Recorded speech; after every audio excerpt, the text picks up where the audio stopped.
আপনি কি বিশ্বাস করেন এই পৃথিবীতে এমন একটি বই রয়েছে যাকে অনেকেই চেনে শয়তানের বাইবেল নামে?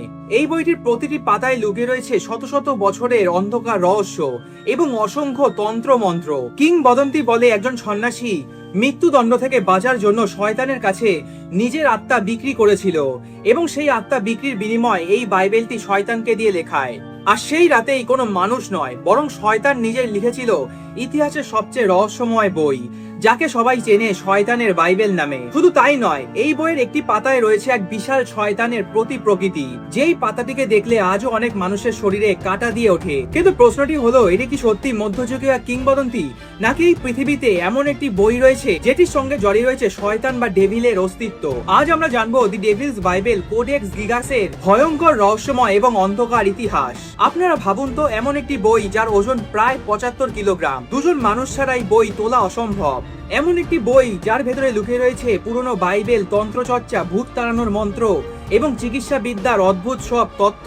আর সেই বইয়ের মাঝখানেই রয়েছে ইতিহাসের সবচেয়ে বড় রহস্যময় শয়তানের প্রতিকৃতি। কথিত আছে মাত্র এক রাতে শয়তান বা ডেভিল নিজের হাতে এই বই সম্পূর্ণ করেছিল। 1300 শতাব্দীতে বর্তমান চেক প্রজাতন্ত্রের একটি ছোট্ট বেনেডিক্টিন মনেস্ট্রিতে তৈরি হয় পৃথিবীর সবচেয়ে বড় মধ্যযুগীয় পাণ্ডুলিপি, যার নাম হলো কোডেক্স গিগাস। ল্যাটিন ভাষায় গিগাস শব্দের অর্থ হলো দৈত্য। কোডেক্স গিগাস বইটির উচ্চতা প্রায় 92 সেন্টিমিটার, দৈর্ঘ্য প্রায় 22 সেন্টিমিটার এবং প্রস্থ প্রায় 50 সেন্টিমিটার, ওজন প্রায় 75 কিলোগ্রাম।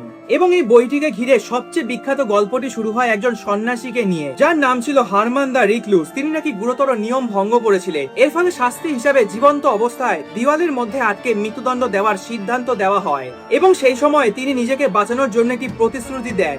এক রাতের মধ্যে এমন একটি বই লিখবেন যেটি মানব ইতিহাসে সবচেয়ে মহান বই হিসাবে পরিচিত হবে। কিন্তু রাত বাড়ার সঙ্গে সঙ্গে তিনি বুঝতে পারলেন এক রাতের মধ্যে এমন বই লেখা কখনোই সম্ভব নয়। তখন নাকি তিনি ঈশ্বরকে ছেড়ে শয়তানের কাছে প্রার্থনা করেন এবং শয়তান বা ডেভিলের কাছে নিজের আত্মার বিনিময়ে সাহায্য চান।